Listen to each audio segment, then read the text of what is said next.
केजरीवाल यांना अंतरिम जामीन मंजूर करण्यात आलेला आहे। आपचे अरविंद केजरीवाल यांना ताब्यात घेण्यात आलेलं होतं आणि अखेर आज अरविंद केजरीवाल यांना अंतरिम जामीन मंजूर झाल्याची या क्षणाची मोठी बातमी।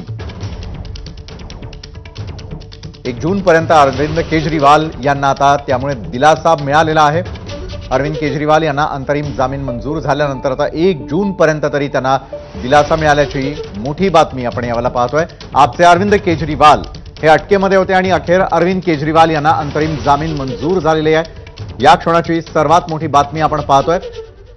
तर अरविंद केजरीवाल यांना जामीन मंजूर झाल्यामुळे 1 जूनपर्यंत अरविंद केजरीवाल यांना दिलासा मिळालेला आहे। या क्षणाची सर्वात मोठी बातमी। याच संदर्भात अधिक माहिती घेऊयात। आमच्या सहकारी भारती सहस्त्रबुद्धे आपल्या सोबत आहेत।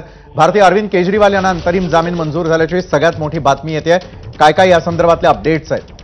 विशाल, खरं तर सगळ्या देशाचं आणि खास करून दिल्लीचं लक्ष लागून राहिलं होतं, कारण 2 दिवसापूर्वी सगळा युक्तिवाद संपला होता आणि जजेस जे होते सुप्रीम कोर्टाचे ते 2 दिवसापूर्वीच निकाल देतील अशी अपेक्षा होती। मात्र त्यांनी अगदी शेवटच्या क्षणी निकाल राखून ठेवला।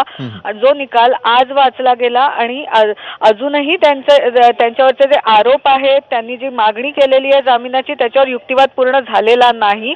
मात्र तरीही युक्तिवाद संपायच्या आधी 1 जूनपर्यंत त्यांना दिलासा दिला गेला आहे कोर्टाकडून। कोर्टाने स्पष्ट केलेलं आहे की पुढच्या आठवड्यात सगळे तुमचे जे युक्तिवाद आहेत ते लवकरात लवकर संपवा आणि जर तो युक्तिवाद झाल्यावर कोर्टाला असं काही वाटलं की आपल्याला वेगळा निकाल घ्यायचा आहे तर 2 जूनला पुन्हा एकदा केजरीवालांना कोर्टासमोर सरेंडर करावं लागेल।